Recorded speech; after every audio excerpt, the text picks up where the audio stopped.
오늘은 요엘서 2장 18절에서 32절 여호와 이름을 부르던 자라는 제목으로 말씀 전하겠습니다. 얼마 전에 엄청난 펀드 사기로 구속됐다가 도망쳐서 다시 붙잡힌 김땡현이라는 사람은 날마다 강남의 룸살롱에서 힘이 될 사람들에게 술과 여자와 돈으로 접대하며 술자리가 끝나는 새벽에 근처 교회에 가서 새벽 기도를 드렸다고 해요. 이런 행위가 여호와 이름을 부르는 게 될까요? 그는 감옥에서도 탈출 계획이 잘 세워지자 주님이 날 도와주시는 것 같다고 했답니다. 여호와의 이름을 부르는 자는 어떤 사람일까요? 첫째, 회개하는 사람입니다. 심판의 말씀으로 죄를 깨닫고 회개하면 용서하시려고 목을 빼고 기다리시는 분이 하나님입니다. 심판과 벌을 내릴 때는 주님의 마음도 슬픕니다. 그래서 곡식과 새 포도주와 기름은 우리의 회개에 대한 주님의 기쁨의 선물입니다. 저는 어떤 일로 한동안 딸과 연락을 끊고 지낸 적이 있습니다. 가족이 아니라면 힘든 사람은 안 보고 지내면 좀 편한 게 있어요.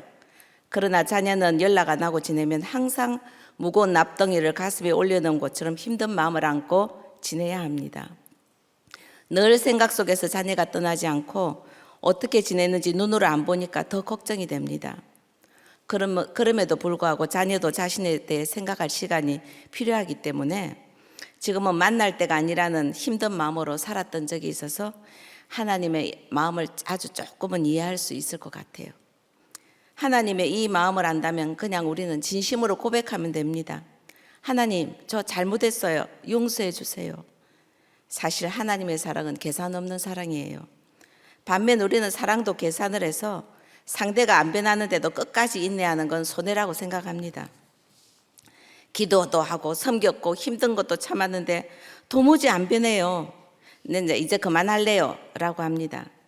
어느 지체의 남편은 아내는 물론 자녀에게조차 관심이 없어가지고 자녀가 1등 성적표를 보여도 반응이 없고 비가 쏟아지니 아이들 좀 데리러 가달라고 전화해도 그냥 나가버리는 사람이에요. 게다가 여러 번 망해가지고 그 빚까지 감당해온 부인은 이제 진짜 이혼하고 싶다고 합니다. 이 부부에게 신방을 가서 독이 가득해서 서로를 죽이려던 두 사람에게 눈과 입을 맞추며 다독이는데 갑자기 울리는 전화벨, 우리 딸 집이었습니다. 전화기 너머로 난리치는 소리가 막 난리가 났어요. 하여튼 이렇게 양쪽 집이 극심한 전쟁을 하는 와중에 저는 주님, 화투는 안 치셔도 일타쌍피는 아시지요? 그랬더니 감사하게도 가루를 뿌려주셔가지고 아직 두 집 다 이혼은 안 하고 있습니다. 저는 화목한 부모님 밑에서 편하게 자라 부부싸움을 본 적이 없기에 결혼한 후 남편에게 화가 나거나 서운한 일이 있어도 좀처럼 싸우지 못했습니다. 예수 없는 화목이 가족 우상이란 걸 모르다가 결혼한 후 사랑과 부대끼는 고난이 오니까 비로소 여호와 이름을 부르게 됐습니다.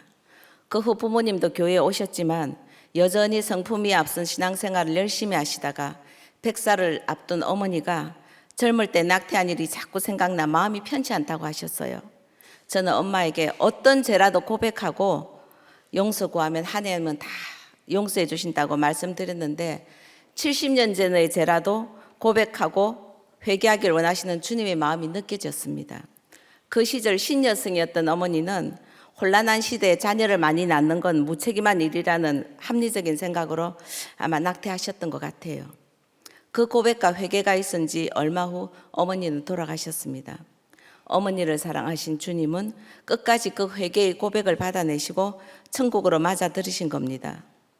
저를 사랑하시는 주님은 제게서도 날마다 제 고백을 받으려고 기다리십니다. 저는 교만과 욕심이라는 태생적 죄를 제로 깨닫지 못하고 살아온 사람이에요. 제 속에는 열등감과 상처가 없는 대신 부와 지위가 있었던 조부모님과 동경 유학을 한 아버지, 서울 유학한 어머니로부터 물려받은 엘리트 의식이라는 교만이 있었습니다.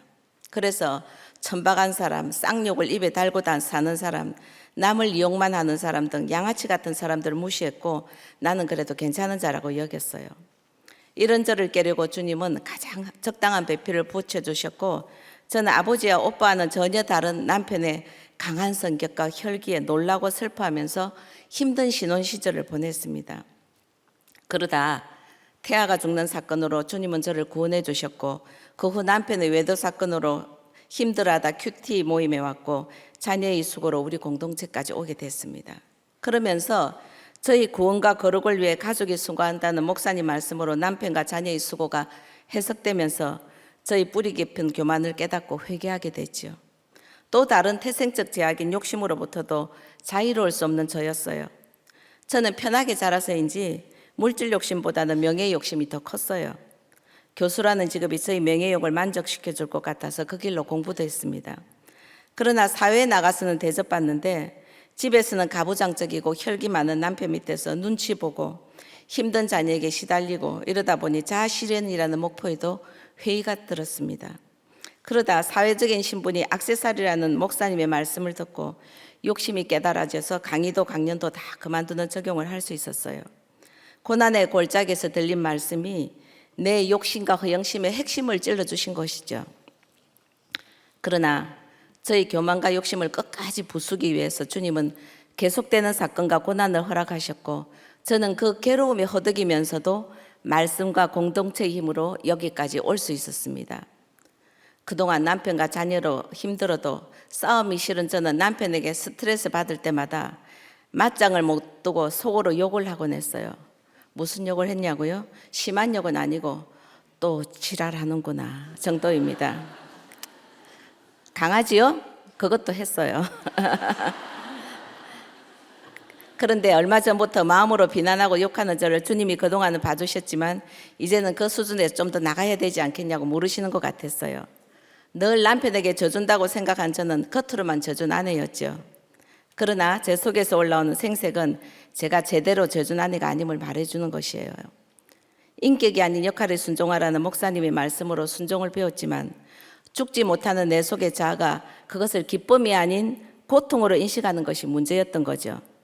그래서 저는 주님 앞에 이 문제로 씨름하다가 저희 좁고 교만한 소가지로는 할 수 없음을 고백하니 남편에게 생색이 올라오고 힘든 감정이 올라올 때마다 속으로 주 예수님 제게 은혜를 주세요 라는 화살 기도를 하게 해주셨어요. 실천해 보니까 생색도 화도 많이 녹아져서 편한 마음으로 많은 순간들을 넘어갈 수가 있었습니다. 내 감정을 스스로 다스릴 수 없는 인간임을 고백하면서 주께 저희 감정을 내어드리니 도와주신 거죠. 늘 큐티하고 기도하지만 순간순간 성령께서 제 마음을 다스려 주시길 구하는 기도가 연약한 제게는 필요합니다. 남편은 제가 욕하는지 기도하는지 알 턱이 없는데도 제가 요만큼 변하자 남편도 요만큼 변해가지고 그런 게 보였어요. 딸 집에 갔다 오니까 깨끗이 청소를 해놨는데 예전 같으면 청소를 안 해놔서 자기가 힘들게 일했다고 인상을 쓰면서 싫은 소리 할 텐데 제법 생색내지 않고 그냥 청소를 해놨다고 해서 깜놀했어요. 그리고 남편과 목장 식구들 얘기를 하면서 생각해보니 우리 교회에 온 지 20년이 다 되는 동안 저와 남편을 이만큼이라도 변하게 해주신 주님께 감사치 않을 수 없었습니다. 뭐 그렇다고 남편이 화를 안 낸다는 건 아니에요. 혈기가 수증기가 되어 날아가는 일은 없습니다. 예. 19절에 회개하는 백성에게 주님은 준비한 곡식과 새 포도주 그리고 기름을 넘치게 주겠다고 하세요. 학개서에서는 곡식 더미가 줄어드는 것을 하나님께 대한 불순종의 벌로 봅니다. 요즘 유럽에 점점 가난해지고 있다는데 영적으로 내리막이니 육적으로 또 내리막인 것 같습니다. 포도주는 안식일에는 한 잔, 결혼식에는 2잔, 6월절에는 4잔을 마셨다고 해요. 좋죠. 예. 또 기름은 성령을 의미합니다. 그래서 곡식과 포도주와 기름의 회복은 우리의 육적 삶과 정신적 삶 그리고 영적인 삶의 전반을 다 회복시키신다는 의미입니다. 그러면서 다른 나라들에게 욕을 안 당하리라고 하셨지만 백성들은 말씀을 듣고도 끝내 회개하지 않아서 북쪽 군대인 바벨론의 침략으로 죽고 끌려가야만 했어요. 우리 삶에도 이런 북쪽 군대가 쳐들어와서 무너뜨리고 죽이고 항폐화시키는 사건들이 옵니다. 저도 남편의 사업 부도와 감옥, 자녀 고난 등 북쪽 군대가 쳐들어온 사건들로 제 삶에 들호박국처럼 쓰디쓴 독이 들어왔지만 말씀과 공동체 덕분에 죽지 않고 산 인생이 됐네요. 예. 우리나라의 북쪽 군대는 북한과 중국이죠. 믿는 우리가 회개하지 않으면 저들이 우리를 치는 막대기가 될 수 있을 것 같습니다. 적용 질문 드릴게요. 곡식과 포도주와 기름이 떨어지는 환경에서 주 이름을 부르며 회개하고 있습니까? 안 변하는 가족을 보며 더 이상은 못 참아 하면서 끝내고 싶은 마음이 듭니까? 두 번째는 주 이름을 부르면 여호와의 큰 일을 이루십니다. 주님은 회개 후에 올 큰 기쁨과 은혜를 약속하세요. 21절에 땅에게 두려워 말라 하시고 들짐승들조차 먹을 것이 없어서 생기는 두려움을 잊으라 하십니다. 들짐승들조차 먹을 게 없는 황폐한 땅은 북한을 떠올리게 해요. 김정은은 죽은 땅을 살리려고 별별 명령을 다 내렸는데 온 인민이 대소변을 의무적으로 모아 흙과 섞어 땅을 살리라오. 그래도 안 되자 밭을 2m씩 파서 뒤집어 새 땅을 만들라오 등등 온갖 해결책을 명해서 그대로 했는데도 북한의 땅들은 살아나지 못했고 짐승조차 먹을 게 없는 두려운 곳이 되어버린 겁니다. 이런 북한 땅이 살아날 길은 복음 통일이 이루어져 주께서 죽은 땅을 살리시는 길뿐입니다. 주의 회복이 임하면 마른 땅에도 풀이 돋아나고 나무가 살아나 열매를 맺는데 특히 무화과와 포도나무가 힘을 낸다고 합니다. 남편과 저는 무화과 나무와 포도나무 대신 사과나무와 블루베리 나무들을 키우고 있습니다. 우리 부부는 사과나무를 보며 얻는 교훈이 많아요. 사과나무의 위로 뻗은 가지는 열매를 맺기 어렵기 때문에 위로 쳐든 가지에 무거운 줄을 매달아 억지로 아래로 처지게 만듭니다. 주님도 우리가 교만과 욕심으로 위로 고개를 쳐드는 인생이 되면 무겁고 힘겨운 고난과 사건으로 우리를 고개 숙여 겸손케 하십니다. 우리 집 사과나무의 하나님은 남편이에요. 일일이 찾아다니면서 모든 가지들의 줄을 매다는 작업으로 사과나무를 겸손하게 만들기 때문이죠. 하나님도 우리 한 사람 한 사람을 다 찾아오셔서 추처럼 무거운 고난으로 우리를 겸손케 하십니다. 또 작은 열매가 다닥다닥 열리는데 그대로 두면 요만한 사과가 됩니다. 그래서 과감하게 솎아서 몇 개의 열매만이 남아야 요런 사과가 됩니다. 남편도 자녀도 제겐 무거운 추가 됐는데 제가 위로만 뻗는 교만한 가지였기에 낮추시려고 만만치 않은 남편으로 훈련받게 하시고 힘든 자녀로 구부러지게 하셨어요. 또 사회적으로 성공해 보려는 자아실현이라는 야망을 솎아내시려고 허무한 마음을 주셨습니다. 강사로 있던 제게 TV 출연 기회 갔을 때 PD는 무조건 재밌게 해야 된다고 했어요. 시청률이 제일 중요하잖아요. 그래서 어떻게 웃길까 전전긍긍하며 공리를 수없이 했습니다. 공중파에 나오니까 외부 강의도 다니게 됐는데 가장 반응이 적은 지역은 충청도 분들이고 가장 웃지 않은 분들은 나이 든 남자들이라는 것을 알게 됐어요. 충청도 분들은 집에 들어가서 웃는다는 말이 있어요.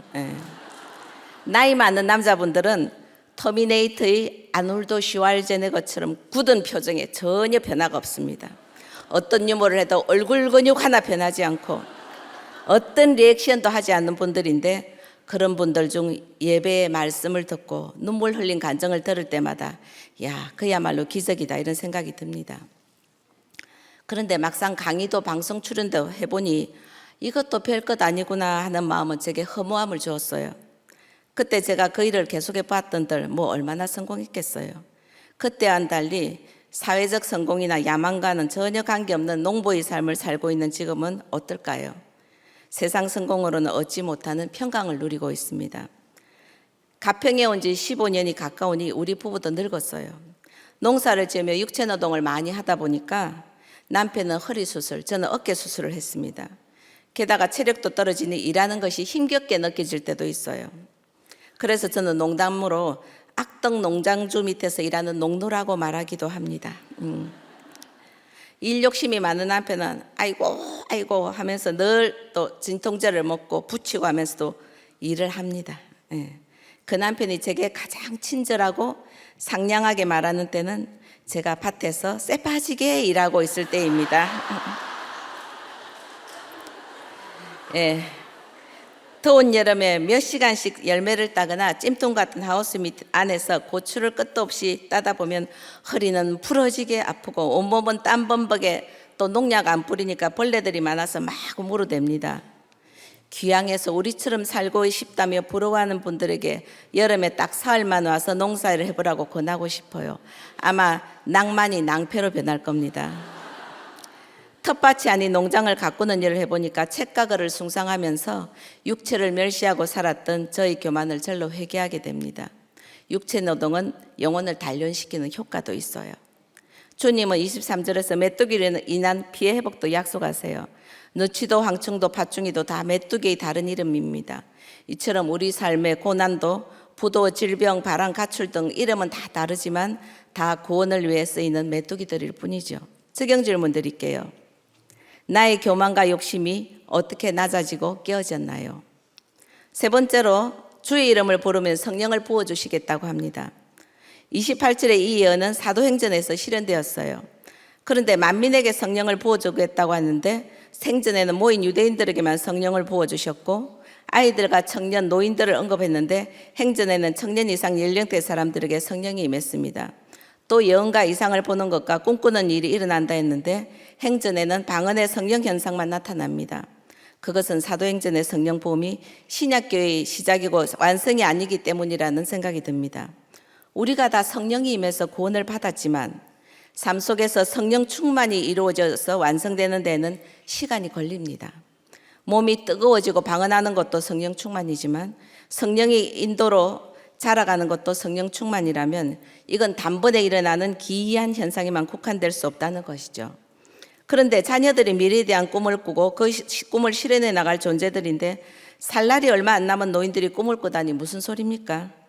이 꿈은 세상에서 성공하는 꿈이 아니라 구원의 약속이 이루어져 이 땅에 하나님의 나라가 세워지는 꿈입니다.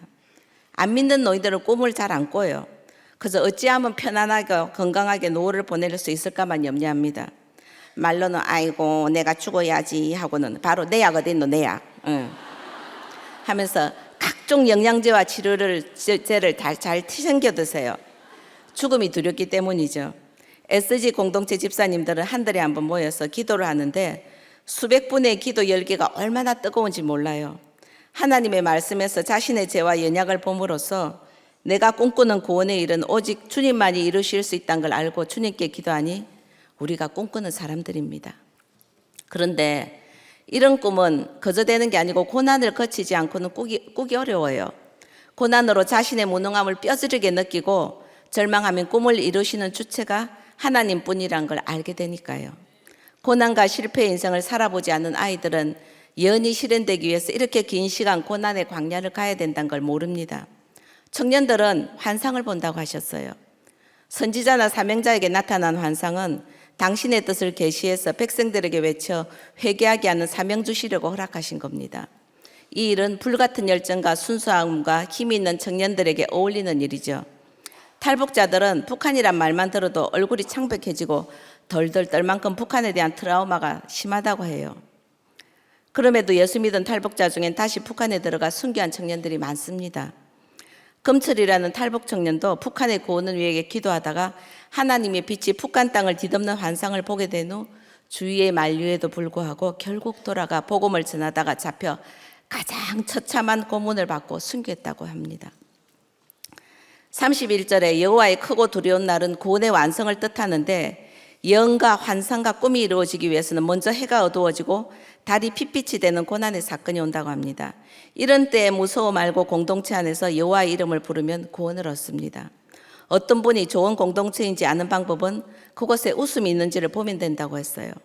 반면 문제 공동체는 두려움이 있다고 합니다. 이단들이 그렇죠. 웃음으로 말하면 우리처럼 잘 웃는 공동체는 없어요. 피와 불과 연기 때문에 막 울다가도 금세 웃음이 터져가지고 고통과 눌렸던 것이 풀어지고 새로운 꿈을 꾸게 해주는 공동체가 우리들 목장입니다. 그 웃음은 모두 벌거벗은 자신을 드러내므로 너무나 편해진 사람들만이 누릴 수 있는 자연스러운 웃음이죠. 저도 가장 힘들었던 시절 울다가도 목장에 가면 웃을 수 있었습니다. 아직도 여호와의 이름을 부르지 않는 분들이 있다면 이제 공동체의 지체들과 함께 여호와의 이름을 부릅시다. 이것이 피할 자가 되고 남은 자 중에 부름받은 자가 되는 길입니다. 적용 질문 드리겠습니다. 지금 겪고 있는 피와 불과 연계의 사건이 예언과 이상과 꿈이 이루어지는 과정임을 믿습니까? 예. 권사님은 이게 남편이 이제 네. 큰 집에 갔잖아요. 예. 국립호텔이라고도 합니다. 예. 이제 그때의 마음과 지금의 마음은 어떤 것 같아요? 예. 그때 갑자기 국립호텔 가게 돼서 놀랐죠. 그런데 워낙 그 공동체의 힘이 막강하니까요. 우리 남편은 그 국립호텔 가서 예목 3를 받았어요. 그때 그러게. 사실 조금 예. 덜 읽었던 목사님 책을 완벽하게 다 읽고 예. 큐티도 날마다 하고 성경도 읽으면서 그 안에 있는 사람들에게 복음도 조금 전하고 이런 그때의 상태가 사실은 가장 좋았는데 그 후에 약간 약발이 떨어진 때도 있었습니다. 그런데 지금은 또 목장을 섬기면서 가다 보니까 또 많이 자라고 좀 좋아졌어요. 아까도 말씀드린 대로. 근데 권사님 입장에서는 그래도 예. 그때 그 마음이 근데 워낙에가 뭐 목장에서 다 해주니까 예. 그때 그냥 남편이 호텔에 가서 예목 수리하고 있어가지고 도리어 편하고 좋았어요. 아, 근데 저 혼자 우리 남편이 그냥 갑자기 가버리니까 농사일을 제가 다 예. 해야 되잖아요. 그래서 그게 이제 그것만 아니었으면 좀 괜찮았을 뻔했는데. 육체적으로는 매우 힘들지만 정신적으로는 살짝 피난 것도 있었어요. 혈기가 이제 워낙 있으시니까. 예. 그러니까 지금 이렇게 여기서 이렇게 말씀을 듣다 보니까 예. 국립 호텔에 가도 이렇게 해석을 잘하잖아요, 그죠? 예. 그래서 남들에게 이렇게 다른 사회에 있었으면 국립 호텔 갔다 왔다고 말도 못 하고 있고 예. 저 엘리트 의식으로 아유 그냥 이제 누구도 지금 안 만나고 그러고 있었을 것 같은데, 예. 그죠? 그렇죠. 예. 예. 워낙 잘나셨잖아요, 그죠? 아우, 잘나기는 뭐가 잘났어요. 아니 나는 이렇게 지금 설교에서 들었잖아요. 지금 엘리트 의식으로 꽁꽁 이렇게 됐다고. 예. 엘리트 의식이 그냥 완전히 권사님 그 의식이잖아요. 예. 그래서 그냥 막 깨지느라고 진짜 힘들었죠. 예. 그러니까 본인의 엘리트 의식이 이렇게 내가 좀 깨져가는구나. 그걸 이렇게 좀 진짜 이렇게 좀 느끼세요? 많이 깨졌어요. 예. 예. 그게 예. 차례대로 깨졌죠. 남편 때문에 깨지고 자녀 때문에 완전히 깨지고 그래서 그 순서대로 이제 고난을 주시면서 깨가시는 것 같아요. 깨가는데 나의 진짜 이 엘리트 의식이라는 건 대단하구나 이렇게 생각한 적이 있으세요? 그러니까는 그만큼 제가 고생을 하니까 참 이게 깨지기 힘든 건가 보다 이런 생각했죠. 그래도 워낙에가 그냥 그 좋은 부모님 밑에서 살다가 지금 남편이 힘들게 할 때마다 나는 부모님한테 이런 대접을 한 번도 안 받고 자랐는데 이런 분이 아니에요, 권사님? 그렇진 않아요. 예. 속으로는 욕했다니까요. 예. 온갖 아까도 이야기했죠. 예. 아니 글쎄 이제 그러니까 워낙에가 우리 멘탈이 강하시잖아요, 우리 권사님이 웬만한 일에 예. 눈도 깜짝 안 하는 게 있잖아요. 예. 그래서 그것 때문에 지금 살아온 것 같아요. 그런 것도 있죠. 우리 부모님에게서 긍정적이고 낙천적인 기질을 이어받았기 때문에 제가 멘탈이 약했으면 우울증 같은 게 걸렸을 것 같아요. 그러게 우울증이 걸려도 100번 걸릴 텐데 그러니까. 저렇게 튼튼하게 계세요. 할렐루야. 그래서 약간 이제 공감이 안 되는 것도 있어요. 워낙에가 튼튼하시니까. 그러니까 그걸 공감하게 하려고 우리 딸이 수고를 이빠이 했어요. 그렇죠. 이빠이 데스네 한 거죠. 소데스. 그러니까 이제 너무 힘들 때는 이렇게 같이 막 어떡하니 같이 막 걱정하고 막 이래야 될 텐데 이게 워낙에가 어렸을 때부터 이렇게 너무나 이제 충만하게 살아서 뭘 그까짓 거 가지고 그래. 늘 이제 그런 마음이 있는 거예요, 그죠? 뭘 그까짓 처음에는 거 좀 그래. 그랬어요. 왜 저러지? 그렇지, 그랬는데 왜 저러지? 이제 그게 자꾸 반복되고 또 우리 교회에 워낙 아프신 분들 많잖아요. 그런 분들 나눔 듣고 이러다 보니까 이게 이제 그냥 제가 그걸 공감하는 훈련이 많이 됐어요. 그러니까 지금 권사님이 맨 처음에 오셔서 우리들 교회가 그렇게 이제 너무나 지금 교양이 없고 아까 뭐라 그러셨더라? 천박하고 이 쌍욕을 입에 달고 뭐 이런 거. 아유 그냥 그런 사람들을 보고 그래 어째 있었어요? 아니 근데 이제 우리 목장 여자 목장 별로 그런 일 없는데 남자 목장에는 18 이런 거 말 잘하는 사람들이 있어요. 예. 지금도 그런 분들이 있거든요. 그래서 지금은 그런 말들은 다 아무렇지도 않아요. 근데 그때 너무 놀랐어요. 아, 놀라진 않았죠. 제가 약간 남성적인 멘탈이라서 그렇지, 예. 희 놀라진 않습니다. 아유 잘나셨어요. 아유 이게 부잣집 딸은 저러는 거예요. 아셨어요? 예, 우리는 다 이렇게 사람의 여러 종류를 보는데, 네, 저는 이제 그 진짜 말씀드리고 싶은 게 우리 딸이 진짜 이렇게 아팠어요.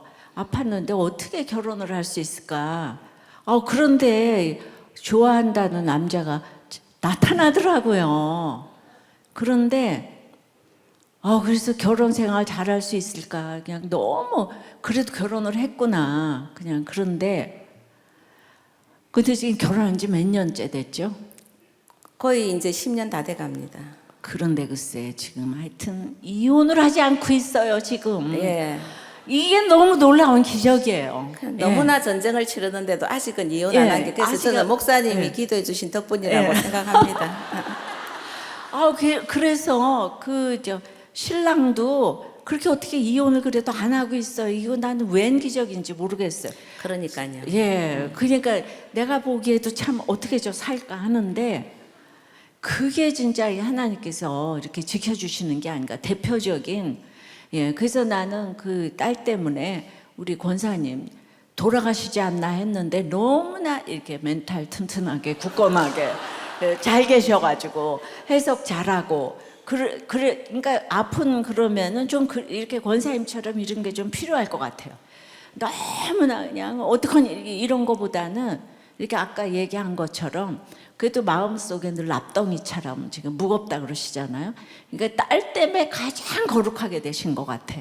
예. 그죠? 예, 맞습니다. 다른 어떤 거보다도. 그럼요. 예. 그래서 이제 권사님의 그 우물을 지금 넓혀가는 역할을 이렇게 했는데, 그래서 나는 우리 따님께서 정말 이 결혼을 끝까지 잘 유지하고 지켜서 진짜 우리들 교회 파이팅 하는 거를 보여주는 그 모델이 됐으면 좋겠어요. 아멘. 맞습니다.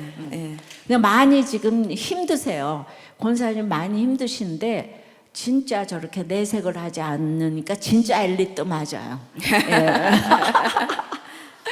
네, 정말 앞으로 저 가정 위해서 다 기도해 주시고, 예, 농사 지으시면서 좀 아프신 데가 많은데 그 건강을 위해서도 기도해 주시기 바랍니다. 은혜 감사합니다. 받았습니다. 예, 기도하겠습니다. 하나님 아버지, 주 이름을 부르니 회개케 해주셨고 흉년의 삶을 풍년으로 회복시켜 주셨으며 꿈을 꾸는 인생이 되게 해주셨으니 참으로 감사합니다. 말씀과 공동체로 살아난 자로서 지체들의 예언과 꿈과 환상이 이루어지기를 소망하며 함께 기도하는 자로 살아가게 해주시옵소서. 아직 피와 불과 연기 가운데 있는 지체들을 불쌍히 여겨주시어서 그 쓰디쓴 고난의 국에 서로 복음의 가루를 뿌리면서 공동체 안에서 함께 회복되어 가게 해주시옵소서. 엘리사 같은 목사님의 영역을 강건케 하시고 방성사역 문서사에게 기름 부어 주시옵소서. 주님, 이 나라가 영적 전쟁 중에 있으니 악한 인권법들이 통과되지 않게 하시고 주님을 섬기는 선한 지도자를 준비해 주시옵소서. 북한 땅에서 영육 간에 굶어 죽어가는 형제들을 불쌍히 여기셔서 황폐해진 저 땅에 뿌려지는 순교의 피가 구원의 열매로 맺어지게 하시고 남북한의 복음 통일이 속히 이루어지게 해 주시옵소서. 예수님 이름으로 기도드립니다. 아멘.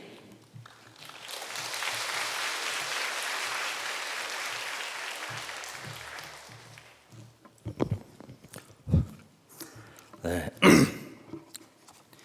디저트가 올라왔습니다. 네. 앞에서 은혜 많이 받으셨겠고, 네, 참 저에게 주어진 시간이 20분인데, 네, 아무튼 빨리 해보겠습니다. 오늘 민수기 1장 20절에서 54절이고 제가 이제 광야에서 양육받은 그런 좀 말씀을 드리겠습니다. 민수기의 제목이 히브리 명칭으로 광야에서라고 하는데, 이 땅의 광야, 우리가 인생의 광야를 살아가면서 내 삶의 모든 것, 내가 살아온 삶들, 관계들, 시간들, 욕심들, 성품, 뭐 교만, 미움, 원망 이런 모든 것들이 계수되는 책이 민수기 아닌가 생각합니다.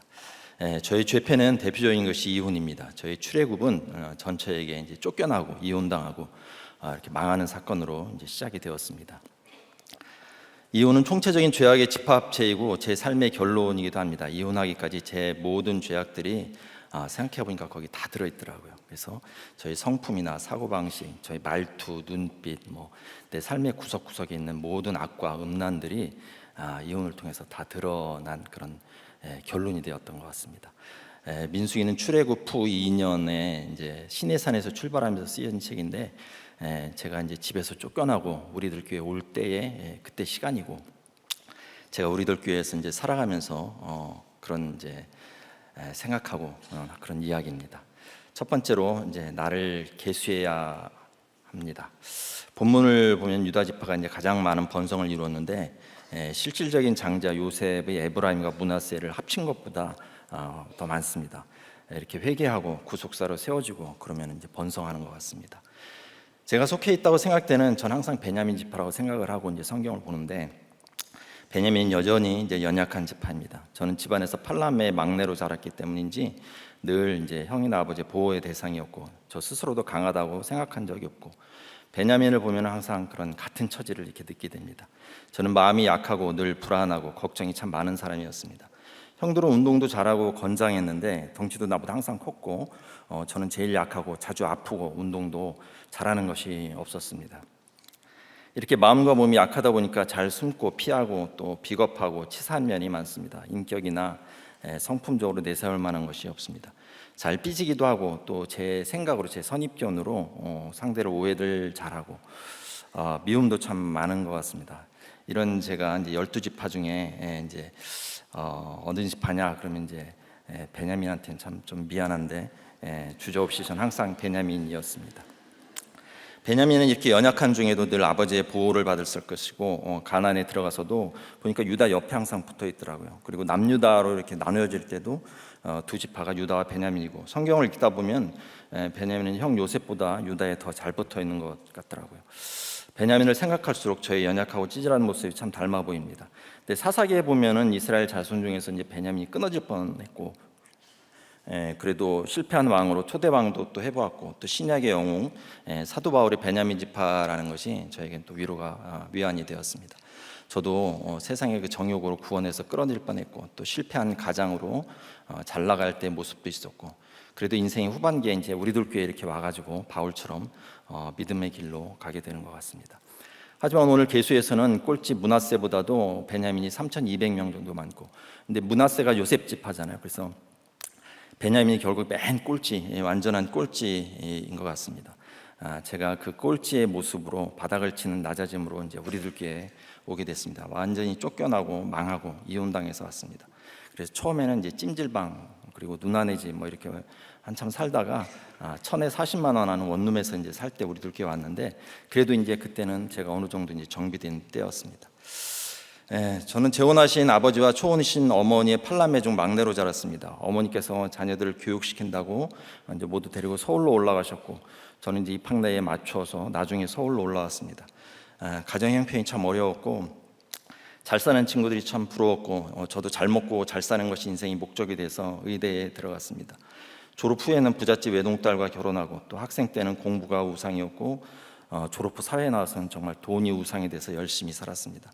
그리고 또 부자인 처가 덕분으로 집과 차와 병원이 이제 생기게 됐고 저는 이것을 받을 때 이제 빚이다, 갚겠다 그런 생각으로 나 자신을 이렇게 속이면서 다 받았습니다. 그리고 결혼하면서 모든 수입을 아내에게 가져다주고 아내가 만들어준 카드와 용돈으로 이제 이렇게 살게 됐습니다. 개업한 병원은 참 잘 되었고 매일 현찰 수입의 이제 일부를 좀 이렇게 빼돌려 가지고 비자금으로 모아서 저를 위한 유흥비로 이제 많이 사용했고 이런 저의 인생은 이제 위선과 가증스러운 거짓으로 채워지고 만들어지고 있었던 것입니다. 상대를 속이고 나에게 속으면서 오직 돈이 목적이고 돈이 수단과 방법인 인생을 살게 된 것입니다. 애굽에 살 때는 이제 이스라엘 지파도 세상의 노예로 사느라고 각 지파의 면면을 잘 몰랐을 텐데 이렇게 이제 계수를 하게 되니까 각 지파의 숫자와 단합 또는 질서 강하고 약하고 또 어느 사람이 어느 지파였는지 이제 확실하게 구별이 되었습니다. 여호와께서 모세에게 하신 명령으로 이스라엘 백성이 계수되었는데, 저는 우리들 교회 와서 목사님께서 들려주신 말씀으로 이제 인생의 본질을 듣게 되고 나 자신의 모습, 제가 살아온 인생을 계수하면서 살펴볼 수가 있었습니다.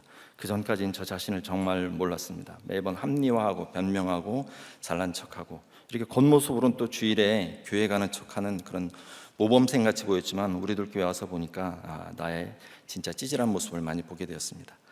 악하게 생기지도 않았지만 찔러도 피 한 방울 나오지 않게 생겼다는 그런 얘기도 듣고, 옆에 가기 싫을 정도로 교만하고 참 까칠했다는 얘기도 들었고, 제 목소리 자체부터 교만하다는 얘기도 참 많이 들었습니다. 이렇게 설교 말씀을 우리들 교회 와서 들을수록 저의 교만이 얼마나 무겁고 정말 가슴에 이제 바위덩이가 막혀 있는 것 같이 안 없어지는 그런 답답함이 힘들기도 했습니다. 이 말씀을 보고 들으며 좀 더 자세하게 제가 얼마나 죄인인지 나를 계수하게 되었고, 제가 이제 믿음의 행진, 광야의 행진을 하기 위해서 나 자신을 아는 것이 참 필요했다고 생각합니다. 제가 하나님의 아들에게서 난 자인지, 구원의 종족인지, 택하신 가문에서 나온 자인지, 20세 이상이 되어서 내 의지로 고백할 수 있는 자인지, 십자가 군병으로 영적 전쟁을 담대하게 싸울 수 있는 자인지, 믿음의 용기를 갖춘 남자인지, 이런 영적 계수를 잘 해보아야 할 것 같습니다. 제가 70여 명의 이렇게 연약하고 빈 몸으로 가진 것도 없이 신세 주고 의지하려고 부잣집 애굽으로 결혼하여서 이제 내려간 자입니다. 예수가 없을 때, 말씀을 모를 때는 얼마나 들떠서 나의 생각과 오름으로 싸우고 애굽을 살았는지 모릅니다. 하나님의 은혜를 모르고 나를 보지 못하니까 항상 나 자신을 뻐기고 높이고 목과 눈에 힘을 주면서 이렇게 살았습니다.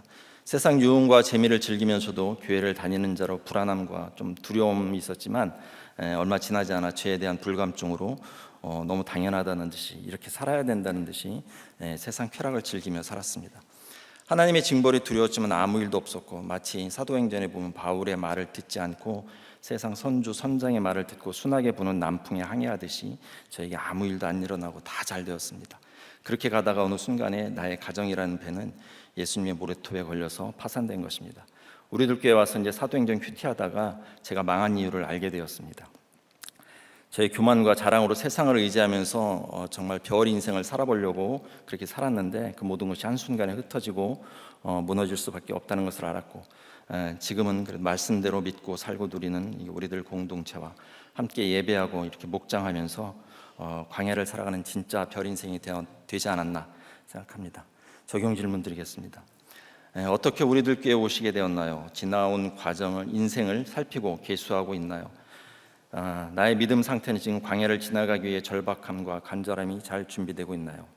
두 번째는 양육의 시작입니다. 이제 레위지파는 계수하지 말라고 하시는데, 레위지파 계수하지 말라는 하나님의 명령이 있습니다. 레위지파는 싸움에 나가지는 않지만 늘 자신과 싸워야 하는 일이 있습니다. 제가 우리들 교회 와서 이제 레위인이 되는 과정이 좀 필요했는데, 구별된 자가 되는 것이고 바로 양육이 필요했습니다. 목자가 되는 과정이 있어야 했고, 사역자나 성도나 믿음은 항상 같다고 생각을 합니다. 저는 시골에서 5살 때부터 교회에 이렇게 혼자 다녔습니다. 어머니는 형들을 데리고 서울로 가셨고, 집에는 아버지와 누나들과 살고 있었는데, 막내인 저는 아버지께서 참 보기만 해도 기쁨이 되고 채색 옷을 입히고 싶고, 또 엄마도 못 보는 불쌍한 아들로 마치 야곱이 베냐민을 보듯 했을 것 같습니다. 체벌이나 꾸중은 거의 없이 자랐고, 누나들이 교회 가는 것은 아버지가 이제 막으셨는데, 제가 교회 가는 것은 내버려 두셨기 때문에 마음대로 교회에 다녔습니다. 그때 교회를 빠지지 않고 다녔기 때문에 나중에 서울에 와서도 교회는 가야 하는 것처럼 몸에 배어 있었고, 이제 이사를 가도 교회를 찾아갔고, 바리새인이 이제 회당을 찾듯이 열심히 찾아다녔습니다. 큐티하지 않고 말씀을 모르고 교회만 열심히 다니는 사람들의 특징이 이렇게 율법주의 바리새인 같다는 것을 저를 통해서 이제 알 수 있었습니다. 학생 때에도 각종 예배 모임, 부흥회 사경에 열심히 찾아다녔는데, 근데 그때 어떤 부목사님이 저보고 강 목사라고, 그런데 저는 참 인정받으니까 싫지도 않았는데, 목사 되는 걸 싫어했습니다. 그때 이제 교회 열심히 다니던 친구들이 다들 신학한다고 그러더라고요. 근데 그 사람들은 하나도 신학한 사람이 없었어요. 저는 참 세상에서 저는 이제 저만 안 한다고 그랬고, 세상에서 잘 먹고 잘 살고 싶은 그런 것 때문에 어려서부터 참 기복 신앙이 참 컸던 것 같습니다. 그리고 또 이제 수련회 때는 밤새워서 일을 하다가도 주일 아침에 교회 가야 된다는 그런 이상한 자부심이 좀 있었고, 병원 개원을 앞두고는 새벽 예배도 또 열심히 나가고, 아무튼 세상적으로 잘 되게 해달라는 것, 그것이 저의 신앙이었던 것 같습니다. 이렇게 바리새인 율법주의자로 제가 살아왔기 때문에 구별된 자로 살기 위해서 저는 양육이 참 필요했습니다. 목사님께서 목장에 담임 목사라고 하시는 말씀을 듣고 목자가 되고 싶었습니다. 학생 때 목사 되기를 거부하고 무시하고 그런 모습을 조금이라도 좀 회개하려고 그런 마음도 좀 있었습니다. 쫓겨나고 이제 이혼당해 가지고 이제 조그만 이제 헤매다가 원룸을 얻어서 살게 되었을 때 밤에 이제 심심해 가지고 TV를 이제 사놓고 보는데 다큐 방송에서 버려진 장애 아들을 보여주는 이 장면이 나오는데 제가 참 눈물이 정말 메말른 없는 되게 건조한, 재미도 없고 그런 사람인데 그 장면 한 장면 보는 순간에 갑자기 막 눈물이 나고 주체할 수 없게 이제 한참을 참 울게 됐습니다. 결혼하고 제가 첫째 아기가 생겼었는데 이제 임신이 됐는데 머리 쪽에 장애라는 얘기를 이제 아내가 듣고 왔어요. 그래서 난 너무 놀라고 그래서 아니라고 부정하고 부모가 모두 건강한데 무슨 소리냐고 인정하고 싶지 않았고, 그래도 며칠 뒤에 졸업한 학교 이제 산부인과 교수님을 찾아가서 검사 받았는데 결과는 마찬가지였습니다. 주변에 묻고 상의할 만한 사람들도 없었고, 교회를 수십 년 다녔는데 구속사로 해석해주는 공동체 당연히 없었습니다. 가족들은 이제 힘들 것 같으니까 병원에서 하자는 대로 하라고, 결국 그래서 제 욕심과 제 극단적인 이기심으로 이제 낙태를 하였습니다. 14년 결혼 생활 동안 그 일을 까맣게 잊고 정말 세상 재미에 취해서 살았는데 내 의식 속에서 좀 많이 일부러 지우려고 했던 것 같아요. 근데 갑자기 TV 한 장면에서 떠올라서 눈물이 났던 것입니다. 그것이 회개의 시작이 아닌가 생각합니다. 생각해보면 그 아기가 참 정말 보석이었다고 생각합니다. 우리 가정을 살릴 수 있는 그런 사명과 역할을 위해서 하나님께서 이렇게 생각하셔서 보내주신 아기였고, 그 아기의 힘든 수고로 우리 가정이 이렇게 지켜질 수 있었는데 하나님의 계획을 내가 막았다는 것이 좀 깨달아졌습니다. 그 아기는 계수하지 않아도 되는 레위인이었고, 그랬는데 저 편하게 살려고 그 아기의 이제 사명마저 끊어버리고, 그러면서도 또 몸은 교회를 다니고, 그런데 실생활은 멀리 하나님을 떠난 자로 이렇게 살았습니다. 우리 가정에 그 아기가 왔으면 참 가정은 깨지지 않았을 것 같습니다. 그 아기의 이제 고통스러운 수고로 나는 늘 깨어서 하나님께 묻고 따지고 갈등하면서 살다가 주님의 뜻을 깨닫고 구원받는 인생이 되었을 텐데, 저의 욕심과 이기심과 이제 교만으로 내가 해보겠다는 주님의 계획을 그렇게 방해했던 것입니다. 그때가 처음으로 정말 하나님께 회개라는 것을 처음 해봤던 것 같아요. 그 회개 이후로 저는 이제 양육이 시작되었고 양육되어져 갔습니다. 그 회개가 다윗의 분수령적인 회개에는 미치지 못하지만 그래서 작은 회개도 주님께서 받아주시고 저에게 양육을 허락해 주셨습니다. 그리고 또 우리들 교회 온 지 얼마 안 돼서 한 1년쯤 되었을까요? 병원 바로 옆에 얇은 벽을 두고 다단계업자들이 들어와서 동네 노인분들하고 아주머니들을 모아놓고 마이크를 크게 켜고 이제 노래 부르고 막 물건을 파는데 매일 출근하면 괴로워서 정말 환자도 너무 불만이 많고 살 수가 없었어요. 그래서 찾아가서 저도 또 막 화가 좀 많아서 문 발로 차고 소리 지르고 했는데 그쪽은 더 세더라고요, 젊은 사람들은. 그래서 막 저보고 오히려 불편하면 나가라고. 그래서 퇴근할 때 이 사람들이 나를 해코지하면 어떡하지, 그런 걱정도 되고, 그래서 더 이상 찾아가지 못하고 이제 직원들만 매일 보내고, 제가 그렇게 좀 약간 치사함이 좀 있습니다. 경찰에 신고하고 경찰도 오고 구청에도 신고하고 구청장한테 메일도 보내고 아무 방법도 통하지 않고 너무 답답해서 결국 이제 그때는 제가 잘 몰라서 이제 담임 목사님한테 이제 방법이 없으니까 사정을 잠깐 설명하는 메일을 보냈더니 현재가 선물입니다. 딱 한 줄 이렇게 답장이 왔어요. 참 이상한 말씀이라고 생각했는데 이렇게 마음이 너무 힘드니까 그 말씀이라도 이제 받아들이고 싶었고. 근데 며칠 뒤에 거기 갔다가 저에게 진료받으러 온 사람한테 이제 뭐 샀냐 물어보니까 변비약 샀다고 그러더라고요. 그래서 이렇게 그걸 보니까 거기 이제 의약품 설명이 있는 거예요. 의약품인 거예요. 그래서 당장 이제 바로 구청에 전화하니까 그 국장이라는 사람이 나와서 그리고 또 저쪽에 저녁 때 되니까 다단계 쪽에서 과일 한 박스 들고 오면서 다음 주에 자기들 나가겠다고 그러는 거예요. 그러면서 자기들이 공유하는 사이트가 있는데 거기에 여기 이제 아무도 못 들어오게 하겠다고 그렇게 공지한다고. 그리고 진짜 나갔습니다. 다음 주에. 신고하지 말아달라는 그런 이제 과일 박스였는데, 그 후로 그 옆에 건물에 아무도 들어오지 않아서 정말 너무 조용하고 너무 편한 환경을 선물로 이제 받게 됐습니다. 참 좀 신기하기도 했습니다.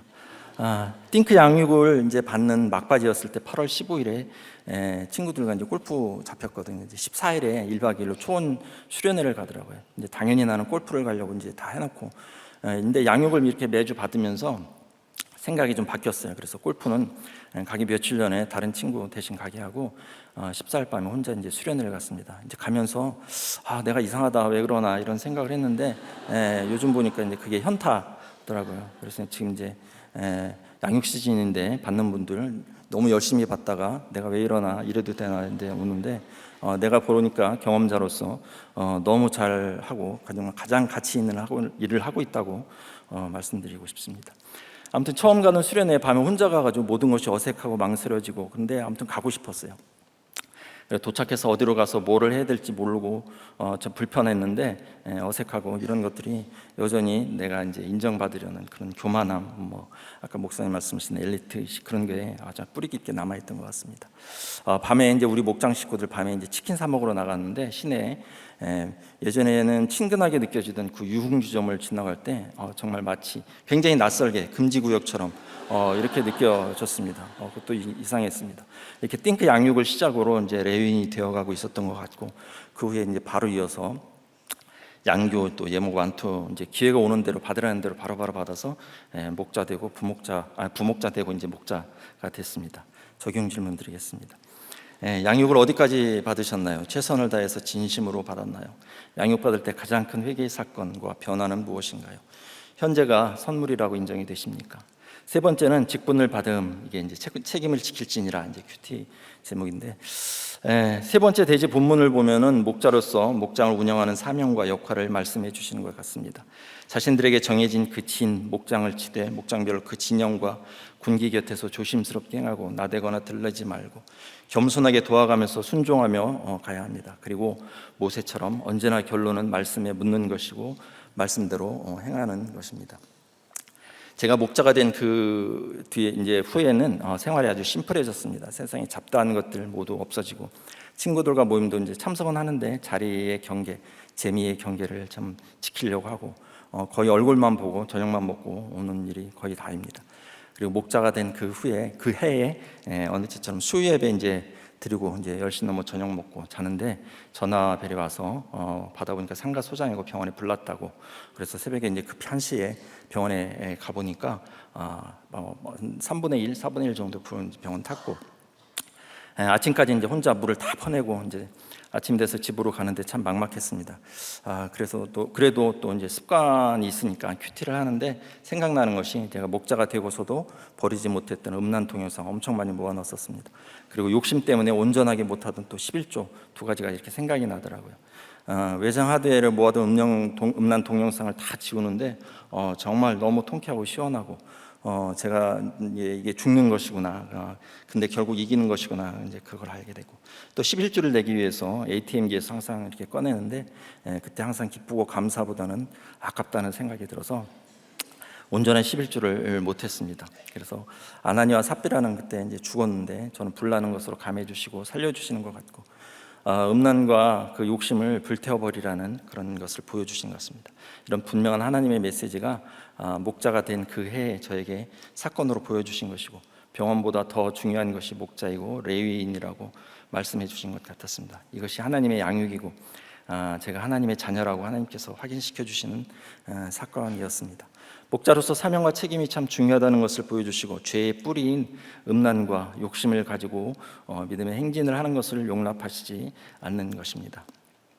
쫓겨나고 망하고 이혼당하고 그래서 우리를 깨운 것은 말씀이 들리고 구원의 기회를 다시 주신 것이고, 병원에 불나게 하신 것은 나의 욕심과 음란을 꾸짖으시고 사명을 주시기 위한 것이 아닌가 생각합니다.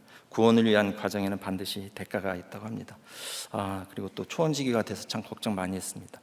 어떤 사건이 올까 1년 동안 깨어서 정말 걱정했는데 큰 일은 안 일어나더라고요. 근데 생각해 보니까 재혼하고 이제 참 자주 싸웁니다. 전쟁 같은 결혼 생활이 아닌가. 이제 전면전은 아니고 국지전, 사소하게 이렇게 싸우는 것이 좀 있습니다. 그러면서 결혼의 목적이 거룩이라는 것을 이렇게 삶으로 느끼며 살고 있습니다. 정말 결혼은 저희 죄인됨을 자세히 보게 해주는 그런 것 같습니다. 제가 살아온 삶을 이렇게 돌아보면은 제 실력과 성품, 인성과 제가 노력한 것에 비해서 너무 지금 잘 살고 있다는 생각이 듭니다. 저는 초등학교 때 남들 다 이해하는 그 5학년 때 같은데 퍼센티지 이게 이해가 참 안 돼서 정말 한참 고민했던 기억이 있고 2학년 때는 구구단을 못 외워가지고 학교 가는 게 참 불안했어요. 시키니까 다른 친구들보다 많이 늦게 외우고 또 제 성품은 뭐 아시는 분은 아시겠지만 교만하고 까칠하고 화도 많고 말도 참 이렇게 재미도 없고 딱딱하고 여유가 없고 늘 그래서 저 자신도 참 힘이 듭니다. 도대체 제가 이렇게 공동체에 붙어가는데 평균 이상 되는 것이 없는 것 같습니다. 그리고 또 이혼도 당했잖아요. 애들도 못 만나잖아요. 병원에서 쫓겨났을 때 모든 장비들이 의정부 벌판 컨테이너 박스에 이제 처박혀 있다고 얘기 듣고 좀 완전히 망했는데 또 어떻게 일주일 만에 9평의 공간을 그 주변에 주셔서 진료를 또 이어가게 하시고 지금은 좀 더 넓은 데서 이렇게 잘 살게 해주신 것이 하나님의 정말 전적인 은혜라고 생각합니다. 하나님의 은혜 아니면 정말 설명이 안 되는 저의 인생이 아닌가 생각합니다. 적용 질문 드리겠습니다. 회개했지만 나의 가장 뽑히지 않는 죄는 무엇인가요? 분수령적인 회개는 무엇이었나요? 현재의 삶이 하나님의 은혜라고 인정되시나요? 내 편의대로 해석하나요? 구속사로 물으면서 해석하나요? 네. 그 결혼 생활이 몇 년이고 혼자 사는 게 몇 년이고 지금 재혼 생활이 몇 년이에요? 결혼 생활이 14년이고 14년. 네, 혼자 사는 생활이 거의 한 9년, 10년 정도 되고 네. 지금 재혼은 5년, 6년째 같습니다. 네. 네. 그러니까 그 진짜 모든 걸 다 누리다가 혼자서 그 월세 그렇게 살면서 그 생활이 진짜 우리가 이해할 수가 없는데 무슨 사실은 장로님은 너무너무 회개를 하지만 보통 남자들이 다 가는 길을 걸었는데 그냥 하루아침에 그냥 다 이렇게 내쫓기고 그리고 지금까지 한 번도 못 봤잖아요. 그죠? 네. 그 딸을. 네. 그러니까 그 아내는 아픈 사람 아니에요? 네, 예전에 같이 살 때 몰랐는데 네. 지금 생각해 보니까 많이 아픈 사람이었던 것 같습니다. 근데 지금은 네. 그 처갓집하고도 연락 안 하고 혼자 이렇게 살고 있고 그래서 제가 가끔 처남한테는 통화를 하는데 여전히 이런 얘기는 안 나오면 좋겠는데 아무튼 네, 안 나오면 좋겠는데 거기까지 그럼. 네. 아니, 그러니까 지금까지 너무 이상한 거예요. 그렇게 어떻게 하루 만에 다 짐이랑 이거 다 해서 이렇게 쫓겨날 수가 있나? 그리고 지금까지 아이를 못 보게 할 수가 있나? 그러니까 병원과 집과 차와 이 모든 것이 그 와이프 것이니까 그 돈이 있으니까 지금까지 그렇게 사는 거잖아요, 그죠? 네, 그게 다 제 명의로 돼 있었는데 네. 저희 명의로 해줬는데 해달라고 하더라고요. 싸우다가 집에 가서 그래서 다 명의전을 또 자존심이 상하니까 또 그렇죠. 쫙 해줬죠, 그죠? 네네네. 그리고 그때 병원이 잘 되니까 뭐 이거 네. 금방 또 뭐 된다 이렇게 할 했는데 수가 있겠지. 다 해줬는데 그리고 이제 싸우고 이제 처갓집에 갔어요. 애들 데리고 가서 한 달 동안 안 오더라고요. 제가 찾아가기도 했는데 그러더니 이제 그렇게 해달라고 해서 명의전을 다 해주니까 이제 며칠만 집을 좀 비워달라. 애들이 이제 방학이 끝났으니까. 그래서 이제 돌아오나 보다 해서 집을 비워주고 이제 했더니 그때 들어왔더니 비밀번호나 다 바꾸고 그래서 저도 막 화가 나서 문 부수고 막 그랬는데 경찰 오고 근데 그런 것들이 애들 때문에 별로 안 좋은 것 같아서 그 이후로 이제 안 가게 됐습니다. 근데 안 가진 않고 그 아파트 앞에는 매주 갔어요. 매주 가가지고 몇 시간 이렇게 서 있다 오고 나올까봐 그렇게 한 1년 한참 그랬는데 애들 얼굴 못 보고 얼마 전에도 이제 그 압구정동에서 약속이 있어가지고 다시 또 거기 이사 갔다고 하더라고요. 얘기 들어보니까. 그래서 그 앞에 가서 혹시 애들 얼굴 볼까 이렇게 한 20-30분 있었는데 이제 애들 막 봐도 얼굴을 모르니까 애들이 벌써 20살이 넘었잖아. 그렇죠. 20대 넘었죠. 후반. 예. 그러니까 진짜 오늘 그 베냐민이라는 게 정말 맞는 게 베냐민이 슬픔의 아들이거든요. 아, 네.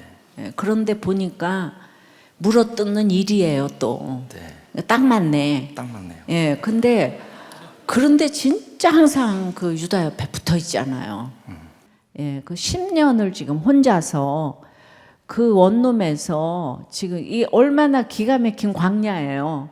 예, 모든 거 다 누리고 살다가 10년을 이렇게 지금 광야를 이렇게 진짜 살게 돼가지고 개수가 되셨네요. 광야에서 살아서.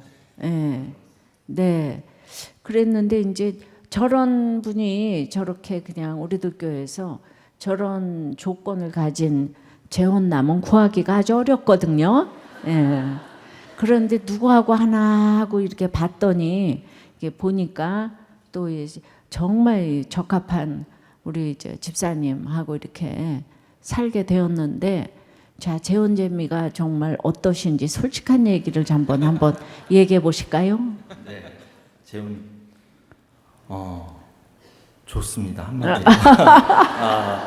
좋은데 저한테 정말 살아갈수록 딱 맞는 저의 어떤 육적인 것도 그렇고 영적인 것도 그렇고 싸울 때 아무튼 이걸 뭐라고 설명을 해야 되나 참 네. 아무튼 너무 잘 만났다. 네, 지금 딱 맞는 네. 진짜 이렇게 분인 것 같아요. 네. 네. 혼자 이렇게 집에서 이제 병원에서 이렇게 생각해 보면은 괜히 좋고.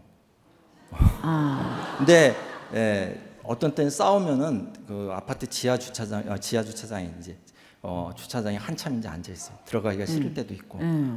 그런 과정이 참 다른 사람들하고 거의 똑같은데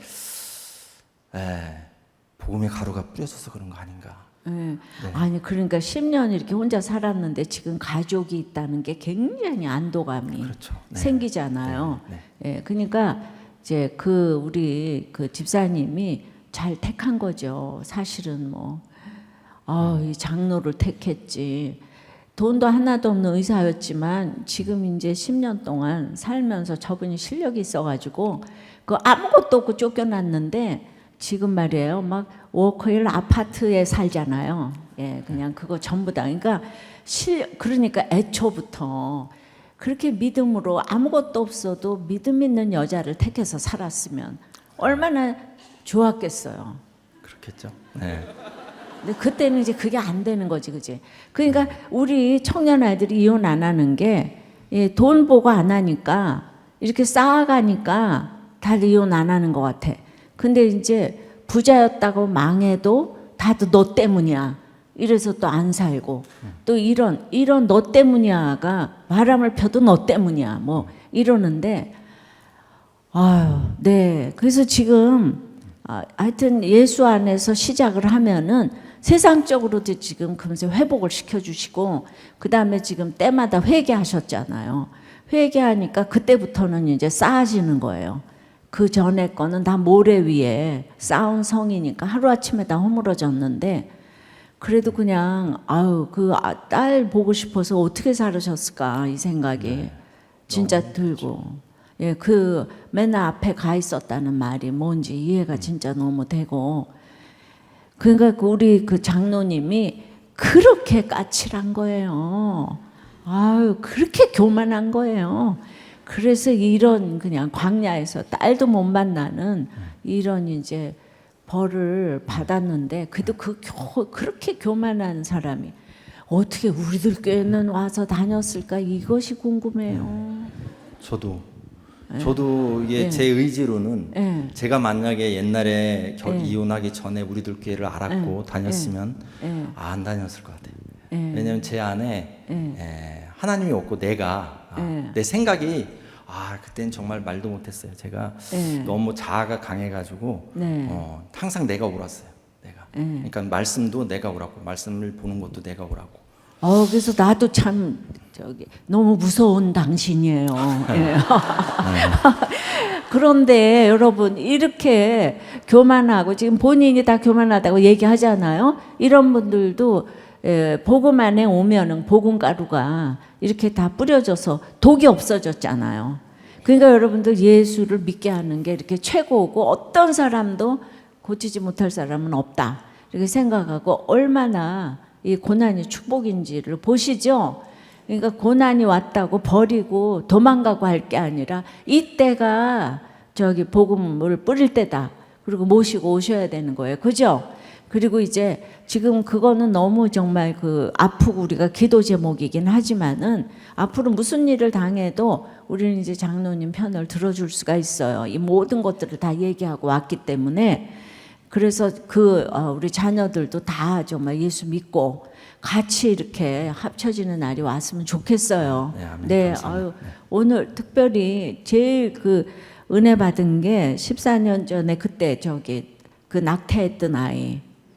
그 아이가 있었으면 이혼을 안 했을 거라고 얘기하시잖아요.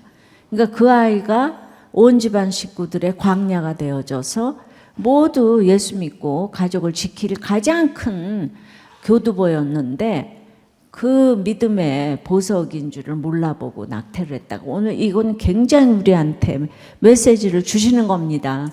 하나님 주시는 거 어떤 것도 우리가 이렇게 지켜야 되고, 오늘도 그 얘기할 때 제일 그냥 지금 이제 온몸을 떠시면서 얘기를 하시더라고요. 그러니까 진짜 그게 회개가 되셨나 봐요. 그러니까 어떤 경우도 하나님 주시면은 버릴 것이 하나도 없다는 거. 오늘 그 부분에 우리가 굉장히 다 찔림이 왔으리라고 생각합니다. 너무 은혜 받았어요. 예. 네, 말씀을 맺겠습니다. 우리는 광야에서 사는 인생들입니다. 나의 잘남과 옳고 그름으로 늘 치열하게 싸우고 자아가 정말 죽어지지 않습니다. 그래서 하나님의 명령대로 나를 계수하고 돌아보는 양육이 필요합니다. 하나님의 구원의 계수에 넉넉하게 들어가고 나에게 맡겨진 직분 사명의 역할을 다해야 할 것입니다. 목원, 부목자, 목자로서 맡겨진 역할과 사명을 잘 감당하시고 목장, 성막교회에 대한 책임을 다하고 여호와께서 명령하신 대로 행하시면 좋겠습니다. 기도하겠습니다. 하나님 아버지, 우리들 교회에 와서 안전한 이런 구원의 방주에 올랐다고 생각했는데 여전히 제 안에 뽑히지 않고 끊어지지 않는 욕심과 세상 편함과 교만과 자존심과 혈기가 있습니다. 또 까칠함과 말 실수를 하는 미성숙함이 있어서 참 괴롭습니다. 고쳐지는 것 같다가도 제자리 같고 또 나아지지 않는 것을 보면 제가 택자가 맞나는 생각이 들기도 합니다. 정말 질긴 자이고 언제 변할지 모르는 자인데 그래도 오래 참으시고 계속 양육해 주시고 말씀이 들리게 하시고 또 주신 직분으로 겨우겨우 살아가게 하시니 감사합니다. 주님, 제게 주신 사명과 역할을 잘 감당할 수 있는 믿음을 주시고 주님께서 명령하신 대로 살아가는 그런 인생이 되게 하시옵소서. 하반기 양육에 기름 부어주시고 양육받고 양육하는 모든 분들에게 여호와의 손이 임하시고 붙들어 주시고 은혜로 채워주시기 원합니다. 목회자 세미나에도 많은 교회들이 참석하도록 역사해 주시고 또 주님께서 세우신 이 나라에 악법들이 들어서지 않도록 막아주시고 지켜주셔서 정말 나라를 위해서 탄식하는 위정자들이 나오게 하시며 회복되고 재건되는 나라가 되게 하시옵소서. 우리 담임 목사님의 영역을 강건하게 지켜주시고 더 강건케 하시며 이 시대의 선지자적 교회로서 사명을 다하도록 우리들 교회를 세밀하게 인도하여 주시길 원합니다. 감사드리며 예수님 이름으로 기도합나이다. 아멘. 말씀을 기억하시며 함께 찬양하시겠습니다. 수많은 무리들 줄지어 수많은 무리들 줄지어 그분을 보기 위해 따르네. 평범한 목수이신 그분 앞에 모든 무릎이 꿇어 경배하네. 모든 문제들 모든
시간 주님의 이름을 부르며 기도하시겠습니다. 인생의 흉년의 때에 주님의 이름을 부르는 심령 위에 기쁨과 은혜를 약속하시며 여호와의 큰일 구원을 이루시고 성령을 부어 주시겠다고 말씀하셨습니다. 이 시간 우리의 인생에 찾아온 흉년의 때에 주님의 이름을 부르길 원합니다. 여러분의 인생에 찾아온 흉년은 무엇입니까? 가족의 흉년입니까? 건강의 흉년입니까? 관계의 흉년입니까? 이 시간 흉년의 때에 주님의 이름을 부르며 구원의 큰 일을 소망하길 원합니다. 주님의 이름을 부르며 성령 충만을 구하길 원합니다. 누구든지 여호와 이름을 부르는 자는 구원을 얻으리라. 광야 같은 인생에 찾아오신 예수님의 이름을 간절히 부르며 나아갑시다. 주님 살려 주시옵소서. 주님 성령을 부어 주시옵소서. 특별히 민백기 집사님의 가정 위에 은혜와 평강 허락해 달라고 이 시간 주님의 이름을 3번 간절히 부르며 기도하며 나아가시겠습니다. 기도합니다. 주여 주여 주여. 하나님 아버지 간절히 원합니다. 우리 인생의 흉년의 때에 예수님의 이름을 부르오니 주님 살려주시옵소서. 주님 고쳐주시옵소서. 주님의 이름을 부릅니다. 예수의 이름, 능력의 이름, 구원의 이름. 하나님 우리의 모든 인생에 찾아오신 우리 가족의 구원 살려주시고 우리 가족의 흉년의 때에 건강의 흉년의 때에 가족의 흉년의 때에 예수님의 이름으로 구원받게 하여 주시옵소서. 예수님의 이름으로 여호와 이름을 부르는 자에서 구원을 말씀하신 주님, 광야 같은 인생의 길에 전해오신 예수님을 무시하는 주님 살려주시옵소서.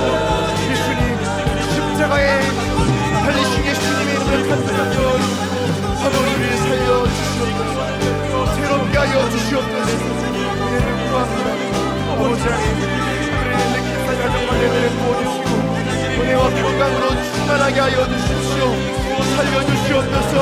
하나님 가족 위에 하나님의 성령으로 충만하게 물부터 부어주시옵소서. 충만하게 물부터 부어주시옵소서. 우리의 흉년의 때에 예수님의 이름을 부르오니 주님 응답하시고 말씀하여 주시기 원합니다. 아버지 역사하여 주시옵소서. 예수님 예수님 주님.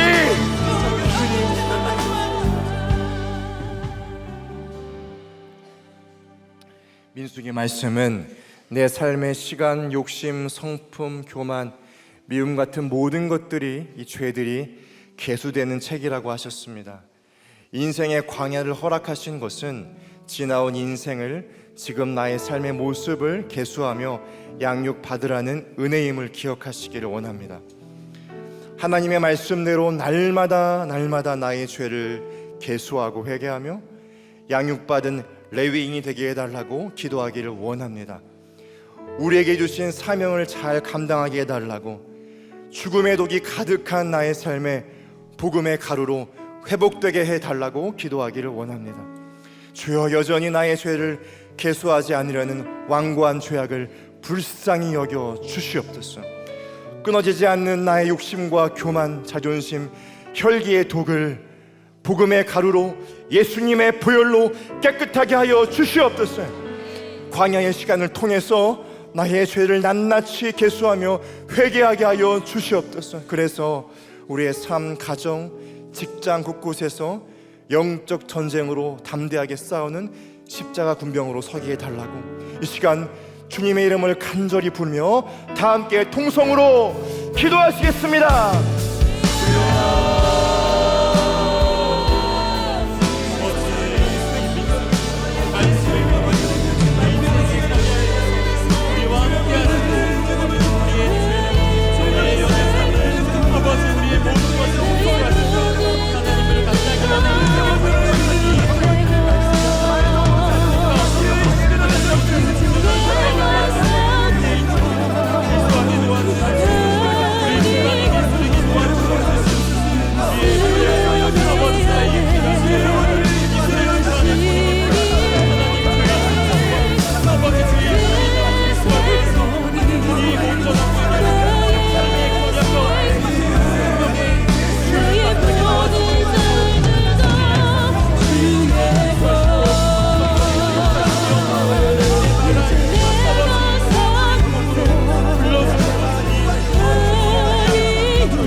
위해서 기도합시다.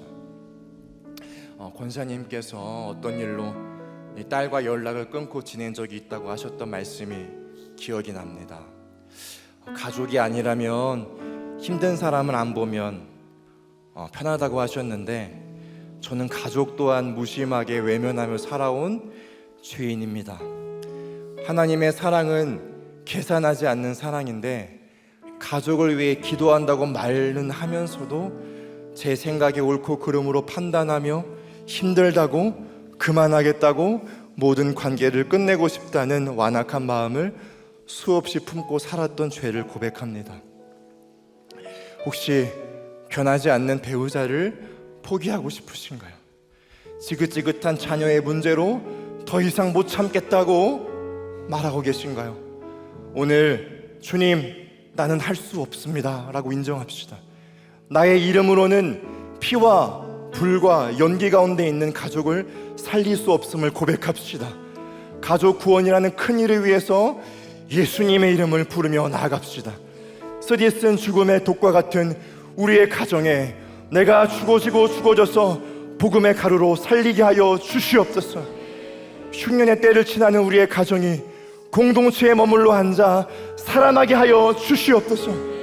내가 죽어가는 가족을 살리는 한 사람이 되게 해달라고 이 시간 주님의 이름을 간절히 부르며 합심해서 기도하시겠습니다. 주여, 주여.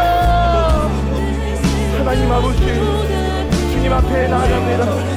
나의 힘으로는 우리의 가족을 살릴 수 없음을 고백합니다. 하나님, 제가 가족을 무심하게 외면하며 살아온 죄인입니다. 하나님의 사랑은 계산하지 않는 사랑인데, 가족을 위해 기도한다고 말하면서도 나의 행복과 얼굴을 판단하며 힘들다고, 그만하겠다고, 관계를 뺏고 싶다고 말했습니다. 예수가 부모합니다.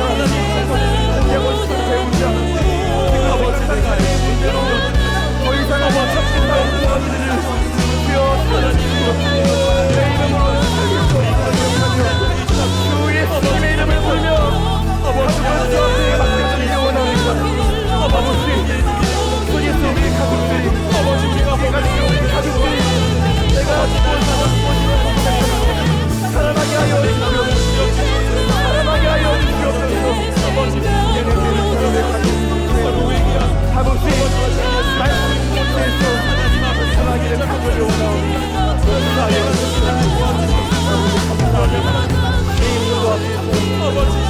가정을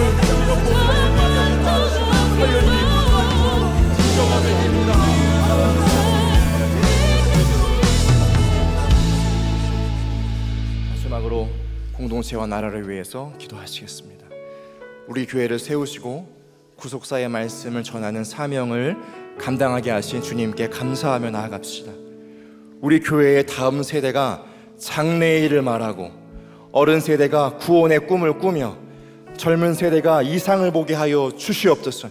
특별히 하반기 양육과 10월 목회자 세미나를 통해 분수령적인 회개가 일어나고 죽음의 도구로 신음하는 한 영혼, 한 가정, 한 교회가 살아나게 해달라고 기도합시다. 이를 위해 통하며 기도하시는 담임 목사님에게 성령을 부어주시고 하나님께서 맡기신 사명을 끝까지 감당케 해달라고, 모든 사역교회에 기름 부어달라고 기도합시다. 하나님께서 세우신 우리나라의 악한 법들이 통과되지 않게 하시고, 태아의 생명을 보호하고 하나님의 말씀대로 순종하는 법들이 세워지게 하여 주시옵소서. 하나님을 경외하는 한 사람의 지도자를 일으켜주시고 북한과 열방의 땅끝까지 구속사의 복음이 전파되게 해달라고 이 시간 주님의 이름을 간절히 한번 부르며 합심해서 기도하시겠습니다. 주여!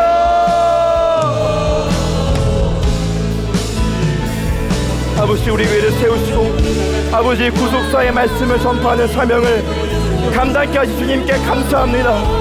아버지, 우리 교회의 다음 세대가 하나님 장래일을 말하게 하시고 말씀으로 장래일을 말하게 하시고, 어른 세대가 아버지 구원의 꿈을 꾸게 하여 주시옵소서. 젊은 세대가 이상을 보게 하여 주시옵소서. 하나님, 하반기 양육과 목세 가운데 하나님 기름 부어주시고, 하나님 한 영혼이 살아가고 한 가정과